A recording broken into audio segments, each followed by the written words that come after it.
नमस्कार दोस्तों, आप कैसे हैं। सच क्या है में एक बार फिर से आपका स्वागत है। आज मैं आपके सामने कुछ ऐसे सच को लेकर आया हूं जिसे जानना आपके लिए आवश्यक है। रूस और यूक्रेन का जो युद्ध चल रहा है उसे लगभग 2 वर्ष होने वाला है, लेकिन अभी भी युद्ध पूरी तरह ख़त्म नहीं हुआ है। दुनिया एक बार फिर से 2 गुटों में बँटती हुई दिख रही है।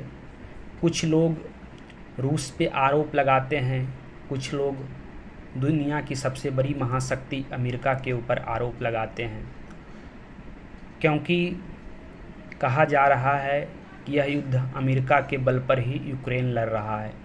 हालांकि यह बात सत्य भी प्रतीत होता है, क्योंकि यूक्रेन एक छोटा सा राष्ट्र है और वह इतने लंबे समय से लड़ाई में संलग्न है। यह बात पूरी तरह से सही नहीं हो सकती है जब तक कि उसे बाहरी शक्तियों का समर्थन नहीं मिल रहा है। एक बात तो पूरी तरह से साबित हो चुका है कि अमेरिका एशिया की धरती पर फिर से एक महायुद्ध की तैयारी करवाना चाह रहा है। हम देख रहे हैं कि रसिया और यूक्रेन के युद्ध में चीन पूरी तरह से अप्रत्यक्ष रूप से शामिल हो चुका है। चीन भी पैसे से और हथियार से रूस की मदद कर रहा है। अमेरिका और पूरे यूरोपियन कंट्री यूक्रेन की मदद कर रहे हैं। कुछ लोग इस युद्ध को लोकतंत्र की रक्षा के रूप में देखते हैं। उनकी राय में कहा जाता है कि रसिया कम्युनिज्म वाला देश है, जहाँ की एक सरकार होती है, वहाँ लोकतंत्र नहीं है, इसलिए वह सरकार तानाशाह है। लेकिन अगर इन बातों को आप गहराई से समझने का प्रयास करेंगे तो आप पाएंगे कि कहीं ना कहीं लोकतंत्र की आड़ में अमेरिका भी तानाशाही रवैया ही अपनाए हुए है। अमेरिका दुनिया का सबसे शक्तिशाली देशों में से एक है। उसकी अर्थव्यवस्था दुनिया की सबसे बड़ी अर्थव्यवस्था है और वह चीन का मुकाबला करने के लिए हर संभव प्रयास करता है। लेकिन इस बार चीन तो युद्ध में शामिल नहीं हुआ है, लेकिन कहीं ना कहीं उसकी मंशा चीन को पीछे करने की भी है। इस युद्ध के बहुत सारे कारण हैं। अगर आप इसको गहराई से इसका मूल्यांकन करेंगे तो पाएंगे कि रूस को हराने का मतलब है कि चीन को हराना, क्योंकि दोनों की विचारधारा एक है। और एशिया में बहुत सारे ऑर्गेनाइजेशन में रसिया और चाइना का कम्बिनेशन भी बना हुआ है। आजकल हम देख रहे हैं कि रूस और चाइना पाकिस्तान का एक ग्रुप बनता हुआ दिख रहा है क्वाड का सामना करने के लिए। इसलिए अमेरिका को चीन से ज़्यादा चिंता है, ना कि रूस से। लेकिन वह रूस को इसलिए पीछे करना चाह रहा है कि पूरी तरह से वह एक बार फिर दुनिया में अपना वर्चस्व को कायम कर सके, जबकि एक बार पहले ही वह शीत युद्ध के दौरान रसिया को खंड खंड कर चुका है। अब हम आते हैं कि अमेरिका जो कि लोकतंत्र का समर्थक है, वह किस प्रकार अन्य देशों को ऊपर आरोप लगाता है और उसको दबाने का प्रयास करता है। सबसे पहले हम वियतनाम की बात करें। अमेरिका ने वियतनाम में भी वही किया, उसके ऊपर काफ़ी हवाई हमले किए एवं सैनिक से भी उसने युद्ध किया।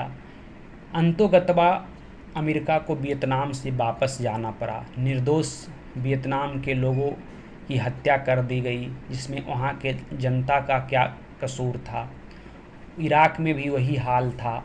इराक में भी अमेरिका ने सद्दाम हुसैन के माध्यम से लोगों को परेशान किया। उसने यह आरोप लगाया कि इराक के पास परमाणु बम है, लेकिन कुछ नहीं मिला और उसने सद्दाम हुसैन को फांसी पे चढ़वा दिया। इस तरह वह दुनिया में अपना वर्चस्व कायम करना चाहता है। एशिया पैसिफिक में भी उसने क्वाड के माध्यम से अपनी पहुंच बना ली है। भारत भी उसमें शामिल है, क्योंकि भारत को चिंता रसिया से नहीं है, बल्कि उसकी चिंता चाइना है। चाइना भारत का प्रबल विरोधी के रूप में उभर कर आया है। वह हमेशा भारत का विरोध करता है, हर अंतर्राष्ट्रीय मंच पर वह पाकिस्तान का समर्थक है। इस स्थिति में हम देखें तो अमेरिका के लिए यहाँ अवसर के रूप में एशिया पैसिफिक में आना हुआ है, क्योंकि यहाँ उसे भारत जैसे महाशक्ति का समर्थन मिल गया है। लेकिन हम दूसरी दिशा में जा रहे हैं। मुझे मुख्य मुद्दा है कि यूक्रेन का वार कब तक ख़त्म होगा। क्या वास्तव में रसिया यह युद्ध से अपने को वापस कर लेगा, क्या यह युद्ध चलता रहेगा? इसकी अभी कोई परिणति होने वाली नहीं है, क्योंकि रसिया छोटा सा राष्ट्र नहीं है, वह भी दुनिया का सबसे बड़ा महाशक्तियों में से एक माना जाता है। उसके पास हथियारों का ज़ख़ीरा है। अभी भी हथियारों के मामले में वह कहीं ना कहीं अमेरिका से कम नहीं है। पूरे यूरोप जब एक तरफ भी हो सकता है, फिर भी रसिया के पास ऐसे हथियार है जिसका वह मुकाबला कर सकता है।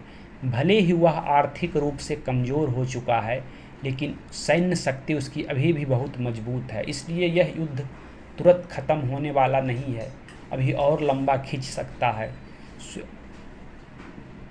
स्वयं व्लादिमीर पुतिन ने भी कहा है कि यह युद्ध अभी और लंबा खींचेगा। अमेरिका की दिलचस्पी धीरे धीरे बढ़ती जा रही है। हाल ही में हमने देखा कि फिनलैंड को नाटो में शामिल कर लिया गया है और स्वीडन को भी शामिल करने की प्रक्रिया शुरू हो गई है। अमेरिका हर तरफ से रूस को परेशान करना चाह रहा है और बहुत सारे यूरोपियन कंट्री भी नाटो में शामिल होना चाहते हैं। यूक्रेन को क्या करना चाहिए? आप देख चुके हैं कि यूक्रेन की जनता बहुत परेशान है। यूक्रेन का आंतरिक मामलों में यदि हम की बात करें तो हम देखते हैं कि यूक्रेन तहस नहस हो चुका है। ऐसे में यूक्रेन को समझदारी से काम लेना चाहिए, लेकिन वह अमेरिका के बहकावे में आ गया है। उसकी मंशा कुछ और है, जबकि आप जान चुके हैं कि यूक्रेन रूस का पड़ोसी है और पड़ोसी बहुत लंबे समय तक यदि दुश्मन बने रहेंगे तो यह दुनिया के लिए शुभ संकेत नहीं है। हालांकि तृतीय विश्व युद्ध की आशंका तो जताई जा रही है, लेकिन यह नहीं कहा जा सकता है कि तत्काल तृतीय विश्व युद्ध शुरू हो जाएगा। लेकिन समस्या गंभीर है। अमेरिका अपने आप को दुनिया का सबसे शक्तिशाली देश घोषित करना चाहता है, इसलिए वह हर मामले में दखलंदाजी देता है। सीरिया का मामला हो, आपने देखा कि अफ़गानिस्तान में तालिबान के मुद्दे पर वह यहाँ से निकलकर वापस चला गया। वो उसके जाते ही अफ़गानिस्तान की जो लोकतांत्रिक सरकार थी, तालिबानियों ने उसे हटाकर स्वयं सत्ता पे कब्जा कर लिया। उतने लंबे समय बाद भी वहाँ एशिया की स्थिति को वह अच्छे से सुधार नहीं पाया, जबकि लगभग 20 साल वहाँ उसने सैनिकों को रखा और अंत में फिर वही स्थिति पे अफ़गानिस्तान को पहुँचा दिया। इससे होता तो कुछ नहीं है, लेकिन आम पब्लिक को काफ़ी परेशानी होती है। जब अब देखते हैं कि दुनिया में कहीं युद्ध होता है, तब हथियारों की खरीद बिक्री बढ़ जाती है। हाल ही में सिप्री की रिपोर्ट के अनुसार यह बताया गया है कि अमेरिका दुनिया में लगभग 60% हथियारों का अकेले निर्यात करता है।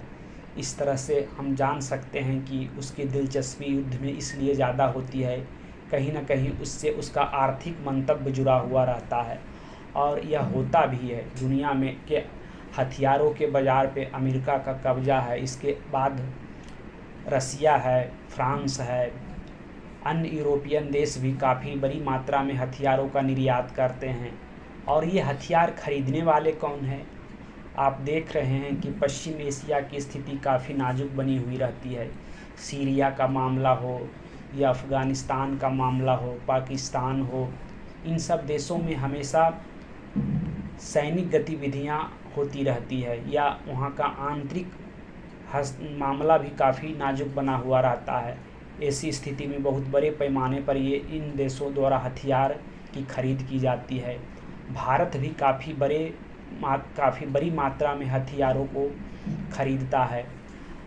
अभी दुनिया का सबसे बड़ा हथियार यदि आयातक देशों की बात करें तो उसमें भारत है, सऊदी अरब है, सारे लगभग एशिया के ही कंट्री है। जबकि एशिया पहले से ही आर्थिक और सामाजिक रूप से पिछड़ा हुआ है, खास करके आर्थिक रूप से तो वह यूरोप की तुलना में काफ़ी पीछे है। मानव विकास सूचकांक की बात करते हैं या खुशहाली रिपोर्ट की बात करते हैं तो उसमें यूरोपियन कंट्री हमेशा प्रथम स्थान पे आते हैं, जबकि एशिया की स्थिति काफ़ी ख़राब दिखाई पड़ती है। सिंगापुर जैसे एक दो राष्ट्र ही यहाँ अच्छी स्थिति में दिखती है। तो फिर हम यह क्यों ना सोचें कि इन हथियारों के बजाय हम विकास के मामलों में आगे निकलने का प्रयास करें। लेकिन आप देखते हैं कि दुनिया में हमेशा बहुत सारे समिट होते हैं, वहाँ बात तो बहुत बड़ी बड़ी होती है लेकिन ज़मीनी स्तर पर काम कुछ नहीं होता है। सिप्री के एक रिपोर्ट के अनुसार दुनिया में जितने हथियारों का आयात और निर्यात किया जाता है, अगर उन हथियारों को बनाना कम कर दिया जाए तो एक अनुमान के अनुसार दुनिया में कोई भी देश गरीब नहीं रह सकता है। लेकिन हम लोकतंत्र के नाम पर भी एक तरह से सैनिक तंत्र में ही तब्दील होते हुए दिख रहे हैं। हर देश अपनी सेना के ऊपर खर्च बढ़ा रहा है। खासकर संयुक्त राष्ट्र के जितने भी 5 मेंबर जो अस्थाई सदस्य हैं, अमेरिका, रसिया, चाइना, फ्रांस और ब्रिटेन, इन सभी देशों ने अपने सैन्य बजट को बढ़ा दिया है। दुनिया में अमेरिका सबसे अधिक अपना रक्षा बजट बनाए हुए है, उसके बाद चीन का नंबर आता है। चीन भी दिनों दिन अपना रक्षा बजट बढ़ाता जा रहा है। आखिर हम जा कहाँ रहे हैं? हम क्यों फिर शांति की बात करते हैं, खुशहाली की बात करते हैं, जब अंतोगत्वा हमें हथियार की तरफ ही बढ़ना है? तो कहीं ना कहीं एक छद्म रूप हमारे सामने आता है सभी राष्ट्रों का, और उस छद्म रूप में जो ठगा हुआ अपने आप को महसूस करता है वह छोटे छोटे कंट्री जो होते हैं, जिनकी जनसंख्या भी कम है, जो आर्थिक रूप से भी पिछड़े हुए हैं। तो इसलिए आप समझने का प्रयास कीजिए, ये दुनिया जो दिखती है वह वास्तव में होती नहीं है। यहाँ दिखता कुछ और है और होता कुछ और है। इसलिए आप इस बात को समझिए और अपनी राय और अपनी विचारधारा को एक तरफ मत ले जाइए। निष्पक्ष होकर सोचिए कि सत्य क्या हो सकता है, सच क्या हो सकता है। क्या अमेरिका सही है? क्या यूक्रेन सही है? क्या रसिया सही है? अंत में निष्कर्ष यही निकलता है कि यहाँ कोई सही नहीं है। सबकी अपनी निजी महत्वाकांक्षा है। उसी महत्वाकांक्षा की बलिवेदी पर निर्दोष जनता को सताया जाता है, उसी की बलि दी जाती है। लेकिन शासक जो होते हैं, यह लोकतांत्रिक सरकार की शासक हो या जहाँ लोकतंत्र नहीं है, वे हमेशा सुरक्षित रहते हैं। इसलिए आप किसी एक का समर्थन मत कीजिए। हम ना किसी का भक्त बनेंगे, ना किसी का विरोध करेंगे। हम निष्पक्ष होकर सोचेंगे, क्योंकि सोचना ही हमें अंतिम निष्कर्ष तक पहुंचा पाएगा। आपको यदि यह वीडियो अच्छा लगे और सुनने का प्रयास कीजिएगा ज़रूर, तो आप एक बार चैनल्स को सब्सक्राइब कीजिएगा। थैंक यू, धन्यवाद। अगले दिन मैं कुछ ऐसी बातों को लेकर फिर आपके सामने आऊँगा। एक बार फिर से धन्यवाद।